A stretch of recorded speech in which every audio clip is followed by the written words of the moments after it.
Ketua Dewan Perwakilan Daerah Sultan Bahtiar Najamuddin menyarankan biaya makan bergizi gratis dibiayai dari dana zakat dan sedekah. Menurutnya, pemerintah membutuhkan dana yang lebih untuk menyukseskan program makan bergizi gratis, sehingga partisipasi dan dukungan pembiayaan dari masyarakat menjadi opsi yang perlu disiapkan pemerintah. Memang negara pasti di bawah Pak Prabowo, Mas Gibran ini betul-betul ingin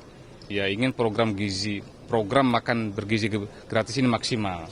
Hanya saja kan kita tahu semua bahwa anggaran kita juga tentu tidak akan semua dipakai untuk makan gizi gratis. Di antaranya adalah saya kemarin juga berpikir kenapa enggak ya zakat kita yang luar biasa besarnya juga kita mau libatkan ke sana. Itu salah satu contoh. Sehingga pemerintah tidak bekerja sendiri dengan anggaran yang ada.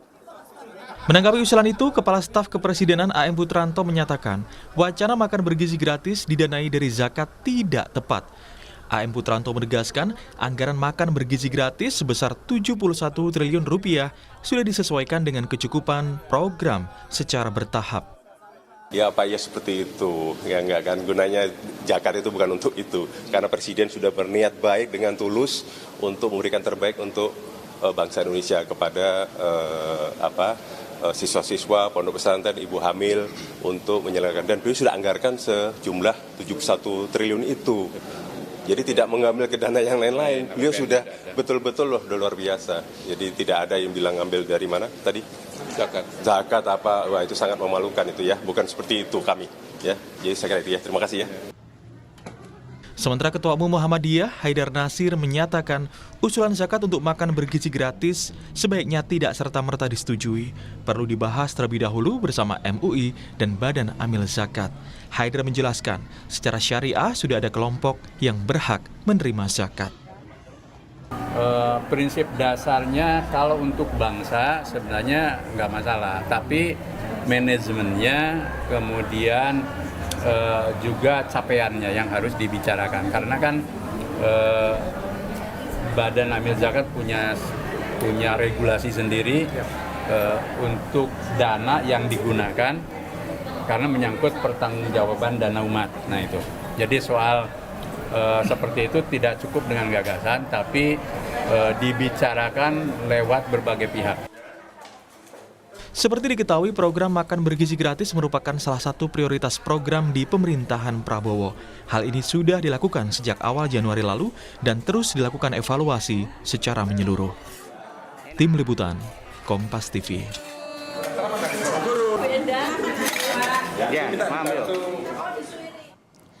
Saudara, kita akan dialog di pagi hari ini. Setidaknya ada 71 triliun APBN dikerahkan untuk program makan bergizi gratis atau MBG di bawah pemerintahan Prabowo Gibran. Dan anggaran ini dinilai cukup besar hingga memunculkan wacana dari Ketua DPD RI yang mengusulkan dana zakat digunakan untuk menyukseskan program makan bergizi gratis.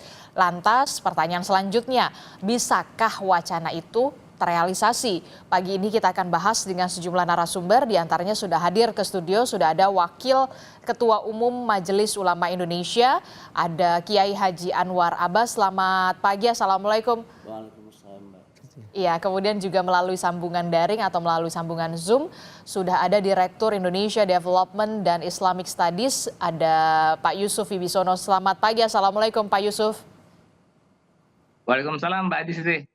Iya, nanti juga akan bergabung kemudian melalui sambungan Zoom Ketua Komisi 8 DPR RI, ada Pak Ashabul Kahfi Jamal, tapi nanti akan bergabung kemudian. Saya akan bertanya dulu ke Pak Kiai Anwar Abbas. Pak Kiai, ini kan kalau kita lihat ada usulan dari Ketua DPD Pak Sultan Najamuddin yang mengusulkan Indonesia itu kan rakyatnya dermawan begitu ya, untuk makan bergizi gratis. Tidaknya kan pemerintah membutuhkan dana sampai saat ini memang sudah dianggarkan 71 triliun. Pemerintah mengusulkan adanya tambahan dana. Nah, tambahan dananya ini diusulkan Ketua DPD RI ini dari pembiayaan zakat, dari dana zakat. Nah, MUI sendiri melihatnya bisa nggak sih sebenarnya atau diperbolehkan tidak kalau dari Islam sendiri? Jawabnya bisa. Bisa. Asal anak yang diberi makan itu adalah anak dari anak-anak orang fakir dan miskin. Tapi kalau anak daripada konglomerat tidak bisa. Anak daripada agnian tidak bisa. gitu. Oleh karena itu bagi saya kalau seandainya gagasan Pak Sultan Najamuddin ini dilaksanakan, pemerintah harus bisa mengklaster. Di klaster yang fakir dan miskin, anak orang fakir miskin dan tidak mampu, itu yang dikasih, dan yang tidak fakir miskin tidak dikasih. Jadi diperbolehkan begitu kalau sesuai dengan Asal saja yang menerima itu mustahik. Nah, siapa yang akan menjadi mustahik itu artinya orang yang berhak ya. Siapa orang yang berhak menerima zakat? Ada 8 asnaf. Nah, ada 8 kaitannya dengan golongan. 8 kelompok ya, 8 kelompok. Dan yang terkait dengan program MBG ini adalah anak-anak orang fakir dan orang miskin. Gitu. Tapi kalau seandainya dia tidak fakir dan tidak miskin kategorinya, ya sulit diterima itu ya. Dan kalau seandainya diterima juga akan terjadi perdebatan yang luar biasa. Kita luruskan dulu 8 asnaf yang masuk penerima zakat ini siapa saja? Yang pertama adalah fakir, miskin, amil, mu'alaf, orang yang ingin merdeka karena dia diperbudak, orang yang dililit oleh hutang, kemudian fisabilillah ibnu sabil, 8. Nah, ada peluang satu lagi di kelompok fisabilillah ya, orang yang sedang berjuang menuntut ilmu juga bisa mendapat di situ. Tapi siapa yang akan kita kasih? Ya tentu saja kita buat prioritas. Yang akan kita kasih pertama adalah orang-orang yang tidak mampu. Kelompok-kelompok mustadafin. Tapi kalau seandainya agnia, bukan dia harus dibantu, tapi dia harus membantu semestinya itu. Oleh karena itu bagi saya yang terpikir ya, kenapa tidak dicoba menggerakkan dana bantuan dari kelompok-kelompok orang kaya. Kan orang kaya di negeri ini sangat banyak juga ya. Jadi ada subsidi silang lah. Ya yang kaya membantu program ini gitu. Dan saya rasa sudah saat juga orang-orang kaya di negeri ini berkontribusi membantu negara ya. Karena mereka sudah mendapatkan fasilitas dan kesempatan yang luar biasa di negeri, dan sekarang mereka punya kekayaan yang ratusan triliun. Jadi menurut saya wajar sekali. Dahulu Pak Harto juga pernah meminta para konglomerat itu untuk memberikan 1% dari kekayaan untuk negara. Tapi kan mereka tidak mau kan. Oleh karena itu bagi saya ya, pemerintah harus keras dan tegas ya. So, dalam pasal 33 dinyatakan bahwa bumi, air dan segala isinya dikuasai oleh negara untuk sebesar-besar kemakmuran rakyat. Kan dua pertanyaan. Apakah rakyat sudah makmur? Kan belum. Tapi apakah bukan sudah ada rakyat yang makmur? Sudah. Yang namanya para pengusaha, yang namanya para konglomerat itu kan kaya karena apa? Karena mereka diberi kesempatan oleh negara untuk mengelola. Gitu ya. Oleh karena itu bagi saya sudah tiba waktunya Presiden meminta kepada para pengusaha sumber daya alam untuk menyisihkan ya sebagian hartanya bagi mendukung dan menyukseskan program ini. Walaupun tadi Anda sebutkan Pak Kiai kalau memang zakat ini, pembiayaan zakat ini bisa dimungkinkan untuk pembiayaan MBG asal ada yang syaratnya. menerimanya itu adalah anak-anak yang kategorinya kelompok fakir miskin. Jadi penerimanya, kelompok penerimanya adalah betul-betul bisa dipastikan anak-anak fakir miskin begitu ya. Dan ini harus pemerintah harus mengklaster lagi. Di-klaster ya. Dan menurut saya ya, saya tadi baca ya, Indef ya, itu menyatakan bahwa tingkat kebocoran dari APBN itu sekitar 40%. Anggaran APBN kita sekitar 3.300 triliun. Jadi kalau 40% berarti sekitar 1.330 triliun ya. Kalau 1.330 triliun ini bisa ketutup ya. Saya rasa ya bukan makan bergizi lagi, mah bisa dikasih kepada anak-anak. Tapi anak-anak, setiap anak juga bisa dikasih uang itu menurut saya itu setiap hari 10.000. Jadi kalau MUI sendiri sebenarnya setuju nggak kalau pembiayaan makan bergizi gratis ini ditopang juga dari dana zakat, ataukah justru lebih setuju kalau memang pengusaha-pengusaha ini mengeluarkanlah koceknya, uangnya dari dana CSR begitu ya untuk pembiayaan MBG ini ketimbang dari dana zakat? Ya kalau bagi saya kalau dana zakat ya tidak boleh dialokasikan untuk hal-hal yang tidak ditentukan oleh syariat. Syariat hanya menyatakan 8 orang asnafnya. Dalam konteks ini hanya 2 orang yang berhak, anak-anak orang fakir dan orang miskin gitu ya. Oleh karena itu karena pemerintah memerlukan dana ya, maka pemerintah harus mencari dana, sumber dana. Dari mana sumber dananya? Yang pertama dari pasal 33. Jadi setiap orang yang mengelola sumber daya alam hari ini harus dikenakan kewajiban untuk mensejahterakan rakyat. Yang kedua adalah pemerintah harus berusaha untuk menutup kebocoran. Dan kalau 2 hal ini bisa dilakukan, menurut saya ini kecil nih anggaran ini. Karena anggaran yang bisa kita kolek dari usaha ini dan upaya menutup saya rasa insya Allah akan banyak tersedia. Oke, saya ke Pak Yusuf. Pak Yusuf, bagaimana melihat dengan perspektif dari Majelis Ulama Indonesia? Memang kalau misalkan dana zakat ini bisa dibiayai untuk MBG asalkan begitu ya pembiayaannya betul-betul tepat sasaran kepada anak-anak yang fakir dan juga miskin. Itu artinya pemerintah harus ada PR lagi, mengklaster lagi, mendata lagi benar-benar anak-anak yang menerima MBG ini adalah anak-anak yang fakir dan juga miskin. Nah, kalau dari Pak Yusuf sendiri perspektifnya bagaimana dengan kebijakan MBG ini dengan zakat? Setujukah? Ya, makasih Mbak Azisti. Jadi ini kalau saya melihat memang ini wacana yang masih sangat prematur ya. Saya sepakat dengan Pak Kiai tadi. Ini wacana yang masih sangat prematur, terlalu terburu-buru. Terlihat Pak Ketua DPD ini menyampaikannya tanpa kajian yang mendalam begitu ya. Kalau kita sudah memahami dunia zakat kita hari ini ya, sebenarnya gagasan zakat untuk MBG ini dalam tanda petik kurang tepat ya. Kenapa? Karena pertama begini, MBG ini kan program pemerintah ya, Janji agenda kampanye politik, awalnya. janji politik Presiden Prabowo begitu ya. Jadi ranahnya ranah politik, ranah kelembagaan negara secara resmi ya, ranahnya APBN begitu. Jelas itu. Sedangkan zakat ini ya adalah ranahnya kultural, ranahnya spiritual begitu. Ini sebenarnya sangat dua hal yang berbeda yang tidak bisa serta-merta langsung digabungkan begitu saja. Kemudian yang kedua, zakat di kita selama ini sudah dikelola dengan baik oleh masyarakat begitu ya. Ketika hendak disalurkan menjadi pembiayaan untuk program pemerintah, ini kan menjadi sebuah hal yang dalam tanda petik akan menjadi sebuah trade off ya bagi gerakan zakat masyarakat.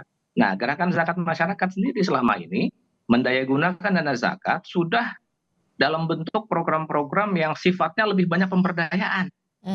Nah, ini nanti bisa jadi bumerang ini ketika secara sembrono misalnya begitu ya, kita langsung katakan zakat akan bisa disalurkan menjadi program MBG.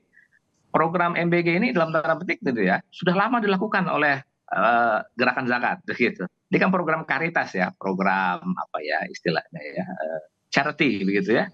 Nah, kalau teman-teman lembaga zakat itu sudah melangkah jauh. Mereka sudah mendayagunakan dana zakat itu kebanyakan sekarang hari ini untuk program pemberdayaan.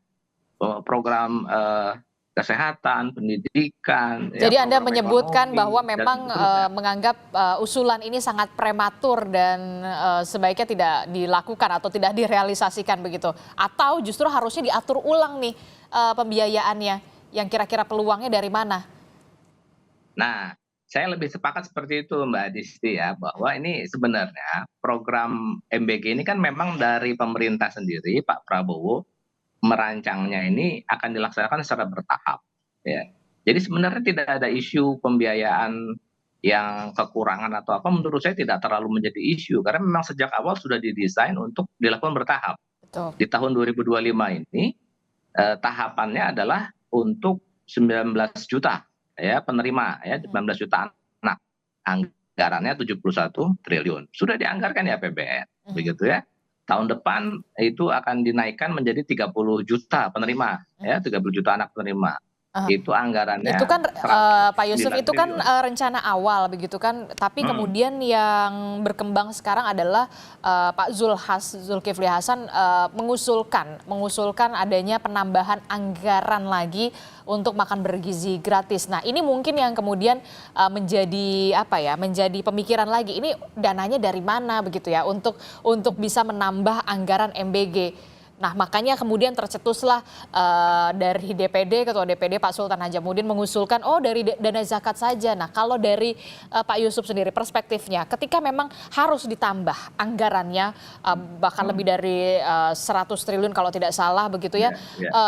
Anda melihat apakah mungkin APBD atau daerah-daerah juga bisa menyokong program makan bergizi gratis atau kemudian ada solusi lain begitu ketimbang harus dari dana zakat? Saya masih lebih memandang bahwa sebaiknya pemerintah lebih strict ya dengan rencana awal di APBN. Jangan berubah-ubah seperti Pak Menko ya, di tengah jalan tiba-tiba mengusulkan penambahan anggaran dan seterusnya. Menurut saya itu tidak baik ya. Selesaikan semuanya secara prosedural di mekanisme APBN, begitu. Sekarang di APBN sudah ditetapkan 71 triliun ya, tahun 2025 ini 71 triliun untuk 19 juta penerima ya. Strict dengan itu dulu sudah.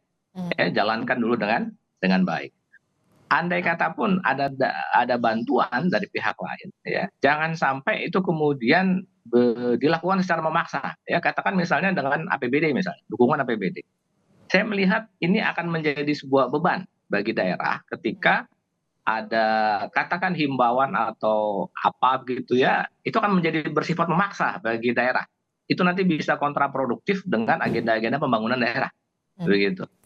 Di beberapa daerah saya lihat sudah ada beberapa yang banyak mulai membatalkan program-program pembangunan daerah dengan alasan untuk MBG. Nah, ini menurut saya dalam tanda petik bisa kontraproduktif kalau MBG ini dilakukan secara terburu-buru ya. Lebih baik sekarang pemerintah strict ya dengan 19 juta anak dulu ya, lakukan dengan baik ya, evaluasi kalau ada kekurangan-kekurangan, baru nanti tahun depan 2026 kita pikirkan lagi. Kalau mau ditambah ya menjadi 109 triliun, apa di APBN memungkinkan tidak? Kalau masih kurang dari daerah seperti apa ya? Jangan sampai kita demi program yang sebenarnya masih butuh banyak perbaikan ya, kita sudah habis-habisan di awal begitu ya, dengan banyak mengorbankan banyak hal. Menurut saya ini tidak baik ya. Kita jangan mengorbankan hal-hal yang sudah direncanakan sejak lama. APBD misalnya, saya yakin itu sudah dirancang dari jauh-jauh hari ya. Jangan sampai kemudian diganggu, dirubah-rubah lagi ya demi pelaksanaan MBG ini. Lebih baik MBG yang sekarang laksanakan dulu dari rencana awal. Iya. Oke, jadi Anda tidak setuju ya ketika memang ada peluang atau kemungkinan daerah untuk bisa membantu mendanai makan bergizi gratis. Nah, lalu bagaimana soal pengaturan ulang? Kalau tadi sempat disebutkan oleh Pak Anwar Abbas, Pak Kiai Anwar Abbas mengatakan mungkin saja pendanaan zakat ini bisa dilakukan untuk membiayai MBG kalau kemudian harus diklaster lagi, harus diatur lagi. Mungkin pemerintah bisa mengklaster lagi mana wilayah-wilayah sekolah-sekolah yang memang benar-benar membutuhkan, anak-anaknya benar-benar membutuhkan makan bergizi gratis. Contohnya misalkan di daerah-daerah terpencil di Papua, kemudian ada di pedalaman Nusa Tenggara atau di wilayah timur Kalimantan dan juga Sumatera begitu ya. Mungkinkah ini bisa diatur ulang lagi kalau dari perspektif Pak Yusuf? Ya, sangat mungkin Mbak Adisti ya. Ini catatan terpenting saya ya dari program MBG. Ini program MBG sampai saat ini yang saya lihat ya Mbak Adisti ya, ini desainnya desain program sentralisasi, top down gitu ya, dari pemerintah kemudian menunjuk katakan pengusaha UMKM besar gitu ya, pengusaha makan besar untuk melakukan pengadaan, kemudian disalurkan ke sekolah. Kalau saya melihat, kalau program ini didesain dengan lebih sifatnya terdesentralisasi dan kemudian melibatkan lembaga zakat, lembaga amil zakat, itu sangat mungkin itu. Ya, kalau sekarang kan wacananya ini duit zakat diambil gitu ya, masuk ke nambahin APBN, kemudian dikelola pemerintah. Nah, kalau ini kurang tepat. Tapi kalau pemerintah mengajak ya atau mengikut sertakan lembaga amil zakat untuk bersama-sama menjalankan atau mendorong program MBG ini berjalan dengan lebih baik, itu saya sepakat sekali itu. Dan itu sudah lama dilakukan oleh lembaga zakat. Nah, ini jadi catatan penting ini. Kita harus bedakan ya dengan dalam tanda petik cuma ngambil dana zakatnya doang dengan melibatkan lembaga amil zakat. Ini suatu hal berbeda. Kalau melibatkan lembaga amil zakat dalam program MBG itu sangat memungkinkan dan itu memang sudah lama dilakukan. Ini saya ambil contoh misalnya Mbak Disti ya. Banyak lembaga amil zakat itu memiliki sekolah-sekolah atau mengelola sekolah-sekolah gitu ya. Banyak lembaga amil zakat mengelola sekolah-sekolah khusus untuk anak miskin. Itu banyak sekali di berbagai daerah, di pesantren-pesantren, sekolah-sekolah yang dikelola oleh lembaga amil zakat itu umumnya hampir semua bahkan ya itu siswanya, peserta didiknya semuanya anak miskin. Itu sangat mungkin. Dan mereka selama Kalau itu melibatkan sudah lembaga menjalankan amil itu zakat program begitu ya? MBG. Iya, mereka menjalankan program MBG itu di sekolah, di pesantren yang mereka kelola. Oke. Itu sudah lama berjalan begitu. Begitu pula program misalnya penanganan stunting.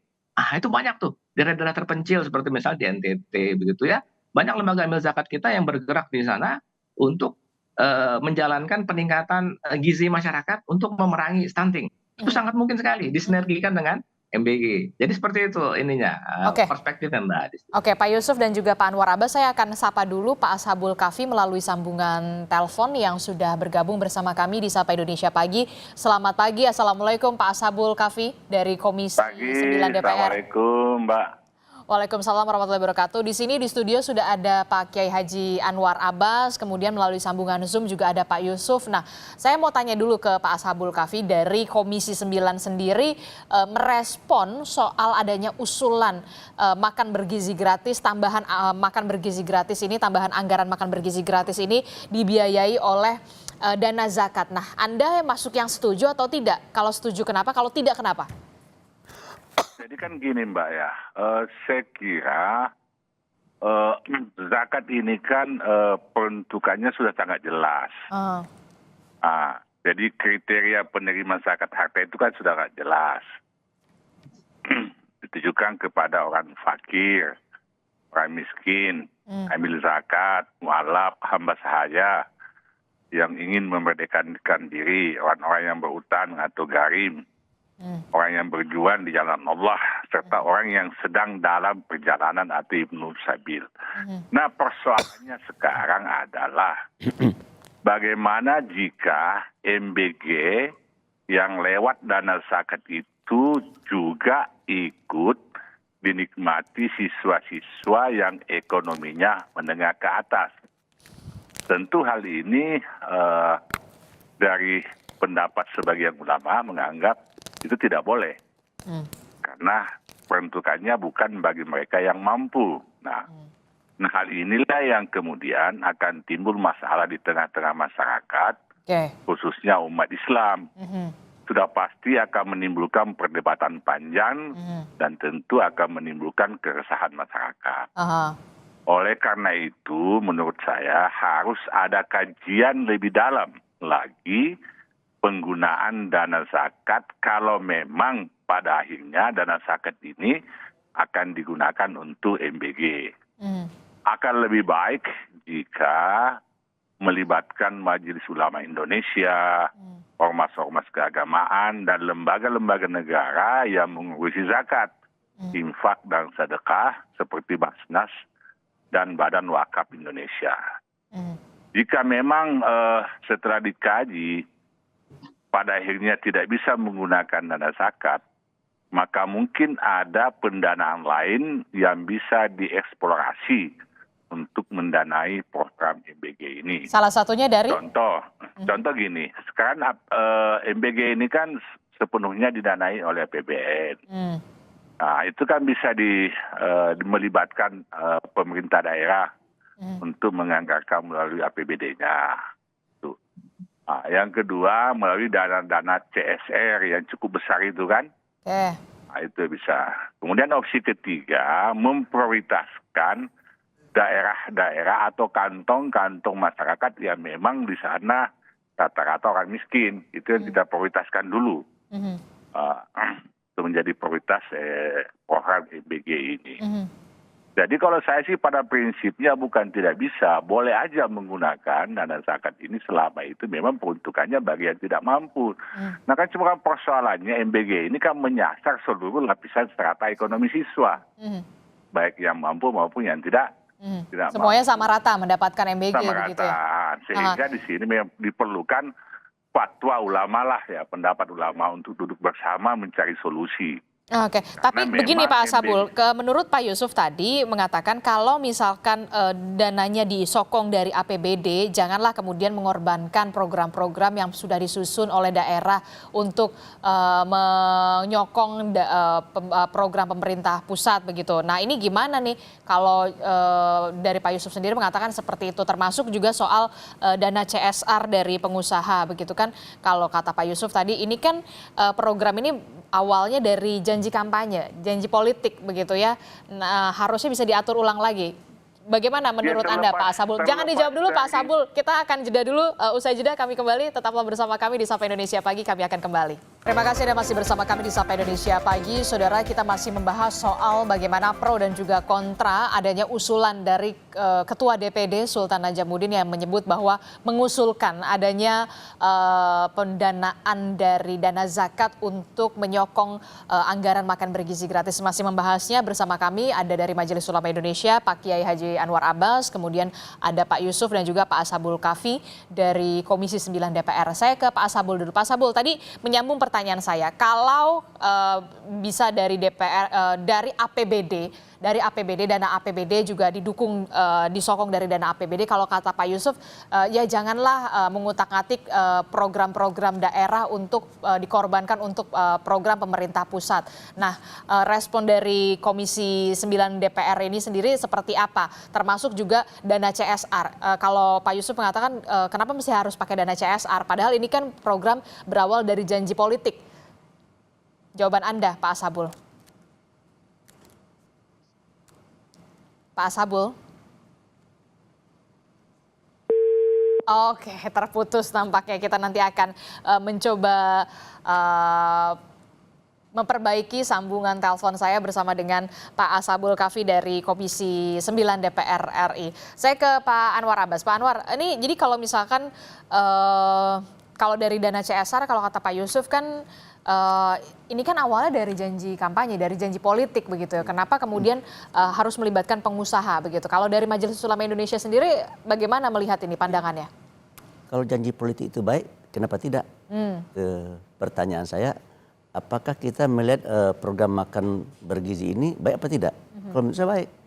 Kalau baik, kenapa tidak kita dukung bersama gitu? Nah, jadi oleh karena itu bagi saya ya. Jadi memang niatnya memang baik gitu. Iya. Untuk bisa menciptakan Indonesia emas di 2020. Coba bayangkan ya, banyak anak-anak makan tidak bergizi. Sehingga akibatnya apa yang terjadi? Otaknya cepat lelah berpikir. Sehingga akibatnya apa? Produktivitas bangsa ini akan menurun. Nah sekarang bagaimana caranya kalau kita ingin maju, produktivitas bangsa ini harus ditingkatkan. Dan Anda berarti setuju kalau misalkan ini bisa dibantu dari dana CSR perusahaan-perusahaan yang mentereng di Indonesia? Ya kalau bagi saya, kalau ada orang yang tidak bergizi ya wajib lah hukumnya bagi kita-kita yang mampu ini untuk membantu itu. Meskipun itu adalah janji politik ya. Ya jadi jangan pula kita, ini sebuah janji yang bagus, lalu kita tidak mau bantu karena kita bukan partai politik itu ya. Jangan begitulah ya. Ini kita menyangkut bicara bangsa dan untuk negara. Kemajuan bangsa. Saya ke Pak Ashabul dulu ya. Ya. Berarti Pak Ashabul bagaimana bisa mendengar suara Adisti di studio, Pak Ashabul? Pak Ashabul? Halo? Ya, bagaimana ini respon Anda soal APBD? Kalau kata Pak Yusuf, janganlah kemudian mengganggu-ganggu lagi dana-dana daerah yang memang sudah programnya sudah disusun begitu. Tapi kalau dana CSR bagaimana? Ini kan janji politik begitu. Nah, kalau Jadi, dari Anda sendiri respon Anda?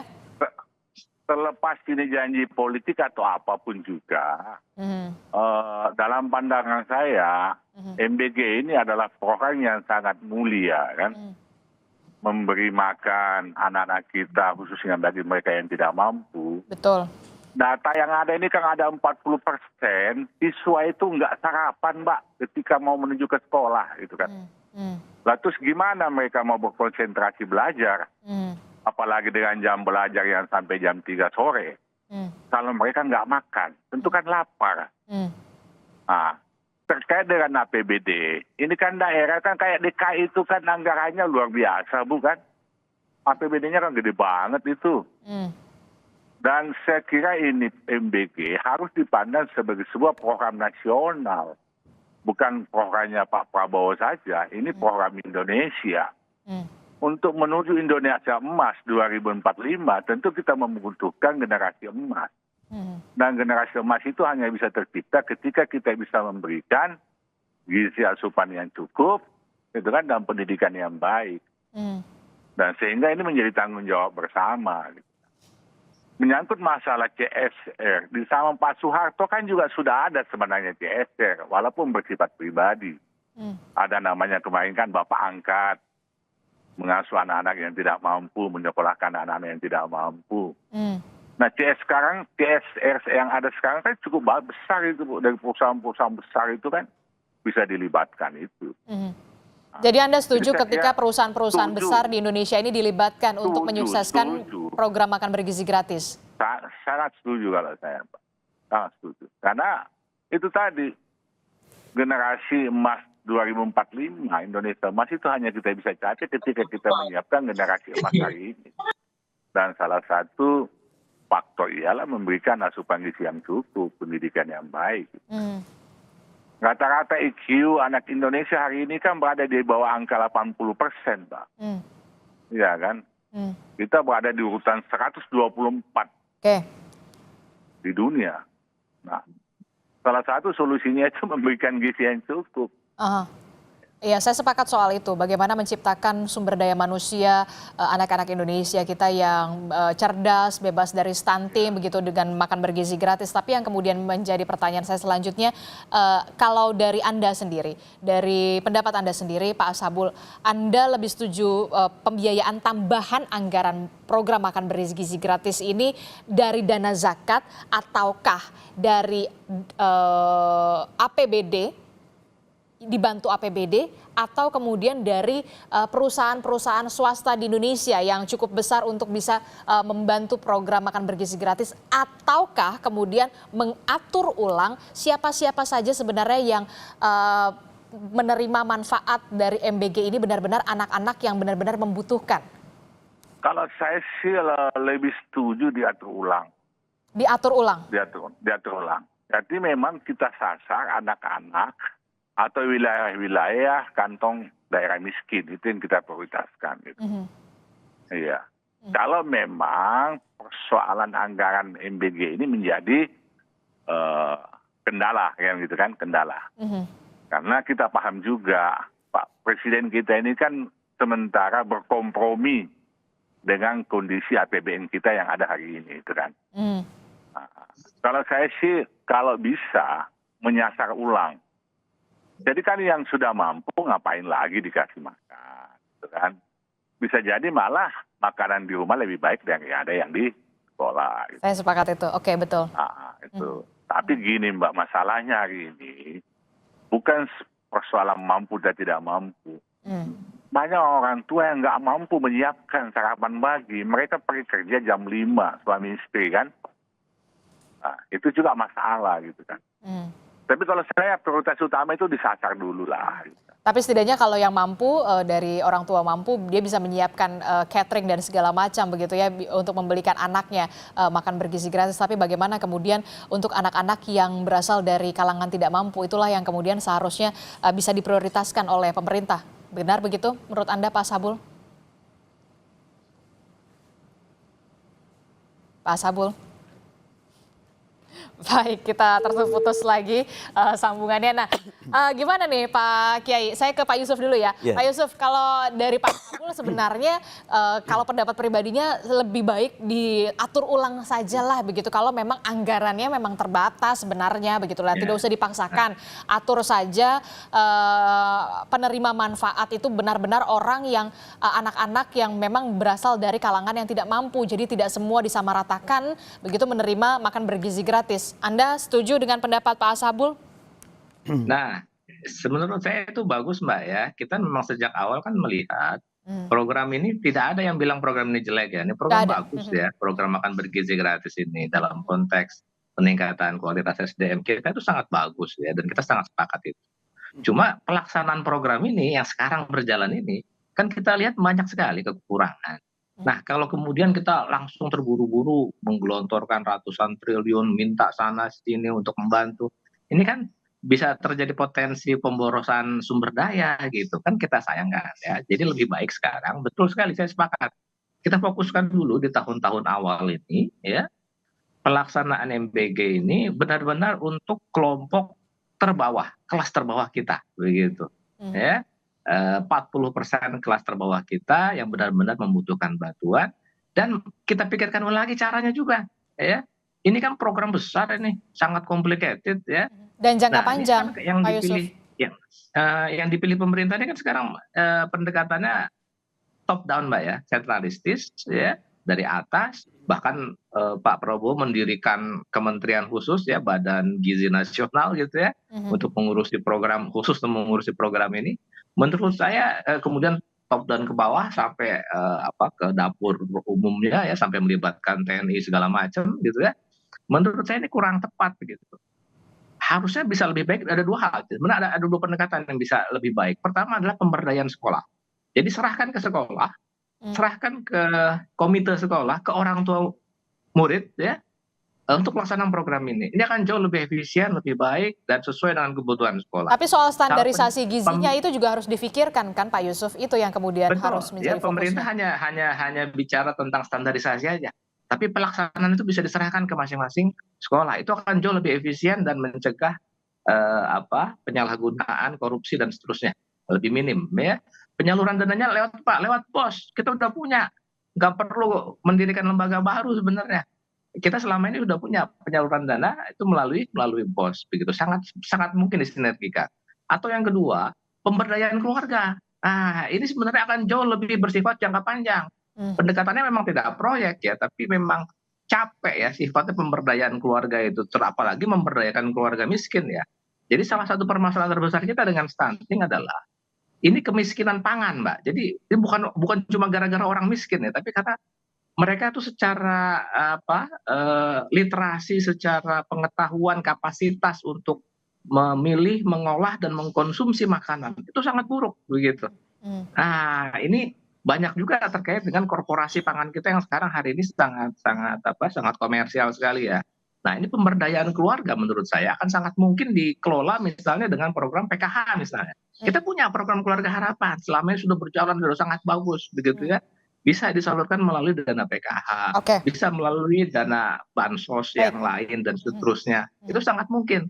Sambil kita memberdayakan keluarga, kita punya BKKBN ya, kita sudah punya juga Kementerian Anak, Perlindungan Wanita dan seterusnya. Itu sangat mungkin dilakukan. Baik. Bisa jauh lebih baik skemanya kalau kita bisa perbaiki. Baik.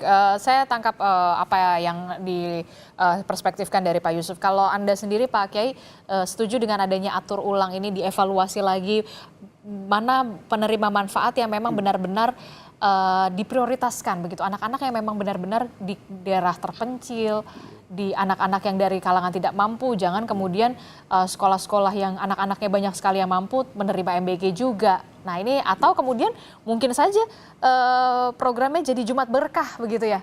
Ini kan bisa dikolaborasikan lagi begitu. Kalau dari Pak Kiai sendiri bagaimana? Ini kan makan bergizi. Kalau anaknya sudah makan selama ini selalu makan bergizi kan tidak perlu lagi dipikirkan semestinya. Bertanda pemerintah menduga bahwa banyak anak-anak yang makannya tidak bergizi kan gitu ya. Oleh itu memang dia prioritaskan dibuat perencanaan yang first priority itu adalah yang memang makannya memang belum bergizi gitu. Oleh karena itu perlu diklaster siapa yang selama ini, kalau perlu diperiksa itu berat badan segalanya, siapa yang belum bergizi dan siapa yang sudah bergizi gitu ya. Saya rasa tidak apa-apa itu untuk supaya jangan terjadi penghamburan dana untuk hal-hal yang tidak perlu. Anak ini sudah bergizi, masa ditimpu juga dengan makanan yang lebih bergizi lagi kan begitu ya. Cuma saya punya saran satu ini ya. Ini setelah saya lihat anak-anak makan ya, ini makannya tidak mencermin kebersamaan. Oleh karena itu menurut saya saran ya, supaya ketika makan itu mereka berhadapan-hadapan. Jangan kayak sekarang nih. Ini kan kayak belajar dalam kelas ya. Di meja masing-masing. Di meja masing-masing. Kalau menurut saya, jangan hanya sekedar nilai gizinya saja yang kita ambil. Nilai kebersamaan juga, nilai kegembiraan juga gitu. Kalau kayak gini nih anak-anak kurang gembira nih. Tapi kalau seandainya makan mereka berhadapan nih, bisa buat lingkaran begitu ya. Iya, buat lingkaran, mereka bertegur sapa, berlomba-lomba makan. Jadi ada rasa perut kenyang, makannya makanan bergizi, ada rasa kebersamaan, dan ada kegembiraan. Jadi di blended itu semuanya itu gitu. Jadi kita bisa mendapatkan nilai yang beraneka dari penyelenggaraan makan bergizi ini gitu. Bisa begitu. Berarti kalau dari Majelis Ulama Indonesia sendiri berpandangan perlu diatur ulang. Perlu dibuat perencanaan yang betul-betul dan saya terus terang saja ya Jangan dipaksakan, itu yang pertama ya. Jangan dipaksakan. Jangan dipaksakan. Kalau seandainya dana pemerintah baru 71 triliun, ya laksanakanlah dengan dana yang tersedia gitu. Timbul pertanyaan pada Prioritaskan saya, daerah-daerah yang- tapi betulkah dana yang tersedia hanya 71 triliun? Sebenarnya bisa lebih. Dari mana sumbernya Pak Narbas? Dari sumbangan para pengusaha.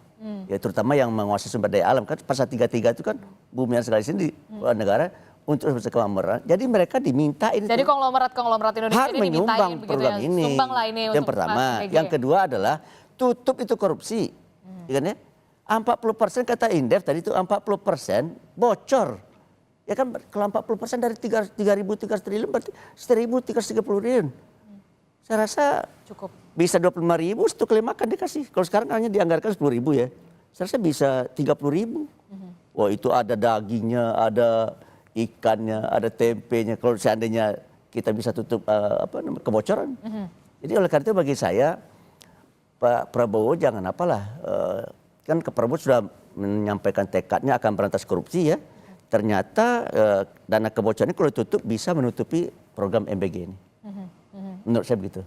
Ini PR dari untuk pemerintah pusat begitu ya, untuk bisa benar-benar menjalankan Ya, program makan bergizi. Begitu Pak Prabowo berani mengusung konsep ini, beliau juga berani membuat keputusan tentang dari mana asal muasal dananya. Menurut saya asal muasal dananya adalah dari pasal 331, dari menutup kebocoran-kebocoran yang terjadi selama ini terhadap anggaran APBN. Oke, terakhir Pak Yusuf, 3 poin menurut Anda poin utama soal MBG ini, soal anggaran. Ya, pertama adalah ini program anggarannya sangat luar biasa besar. Jadi sebaiknya perencanaan program ini benar-benar ditata ulang kembali, dipelajari kembali agar benar-benar berjalan dengan baik ya. Kemudian pentahapan tadi menjadi penting, betul sekali ya. Saya sangat sepakat bahwa kita sangat penting untuk melakukan pentahapan. Yang kedua adalah program ini sebaiknya benar-benar bertumpu kepada APBN. Jangan mengharapkan pembiayaan dari sumber lain, termasuk APBD sekalipun menurut saya. Sebaiknya jangan ya. Di banyak daerah misalnya kita melihat ya hari ini ya, per hari ini, tahun ini ada sekian kota yang tidak lagi menjalankan program busway. Program Oke, yang ketiga? Ya gara-gara nggak ada dana begitu. Itu contoh kecil saja begitu ya. Ini tanpa MBG saja sudah seperti itu. Kemudian yang ketiga, sebaiknya kemudian pemerintah melakukan kembali ya reformasi perpajakan dengan serius begitu. Sampai hari ini tax ratio kita masih di kisaran 10,2%. Itu dengan janji program makan gratis Pak Prabowo memang jadi tidak kompatibel. Harusnya tax ratio itu minimal 12-13% tuh kalau kita ingin menjalankan MBG secara serius. Jadi kita mendukung program Pak Prabowo untuk MBG ini, tapi tolong ya Pak Prabowo Reformasi juga perpajakan. membuat kerangka pendanaan yang kredibel dengan cara apa? Ada roadmap yang jelas. Bagaimana tax ratio kita meningkat dari sekarang 10% ke 12 atau bahkan 13% begitu. Nah, ini kan sekarang kita belum lihat itu ya kerangka reformasi perpajakan seperti apa nih agar MBG ini bisa berjalan dengan baik. Oke, Gitu, Mbak. kita sama-sama sepakat bahwa memang program makan bergizi gratis ini merupakan niat dari pemerintah pusat yang memang benar-benar harus diapresiasi begitu ya untuk bisa menciptakan anak-anak Indonesia yang bergizi, bebas stunting dan juga nantinya cerdas untuk mencapai Indonesia emas. Terima kasih Pak Yusuf telah bergabung bersama kami, Pak Kiai Haji Anwar Abbas dari Majelis Ulama Indonesia, kemudian tadi juga ada Pak Ashabul dari Komisi 9 DPR. Terima kasih Bapak-bapak, sehat selalu. Assalamualaikum, selamat pagi.